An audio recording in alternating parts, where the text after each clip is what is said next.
السلام علیکم بچوں، آج ہم پڑھیں گے جملہ کی اقسام یا جملے کی اقسام۔ دو یا دو سے زائد الفاظ کا ایسا مجموعہ جس سے اچھی طرح سمجھ میں آ جائے جملہ کہلاتا ہے۔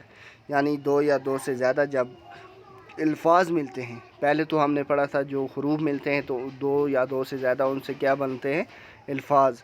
اور جب الفاظ دو یا دو سے زیادہ ملیں تو کیا بنتا ہے؟ ایک جملہ بنتا ہے۔ تو آئیے جملوں پہ نظر ڈالتے ہیں۔ جیسے کل بہت گرمی تھی، مل جل کر محنت کرو، بچے اسکول گئے، آج کھانے میں کیا پکا ہے، کل بابر بیمار تھا۔ تو بچوں یہ کیا ہیں؟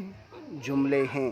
جب ہم نے دو یا دو سے زیادہ الفاظ کو جوڑا جس سے بات اچھی طرح سمجھ آئی تو یہ کیا بن گئے؟ ہمارے جملے۔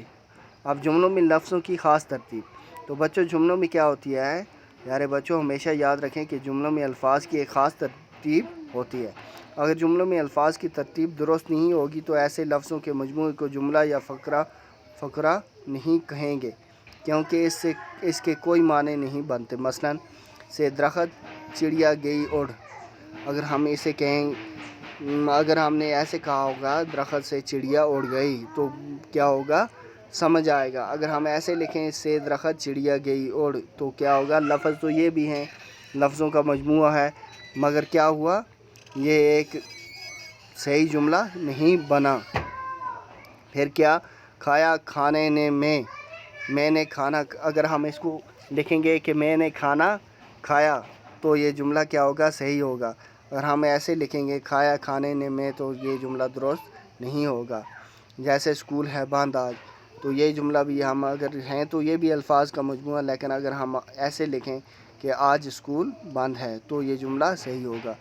تو آپ نے مندرجہ بالا مثالوں میں جملے کے معنی نہیں دیتے، اس لیے یہ جملے نہیں ہیں، بلکہ الفاظ کا مجموعہ تو ہیں مگر جملے نہیں ہیں۔ تو بچوں آج کے لیے اتنا ہی، نیکسٹ ویڈیو میں ہم آگے پڑھیں گے جملے کی اقسام۔ تب تک کے لیے اللہ حافظ۔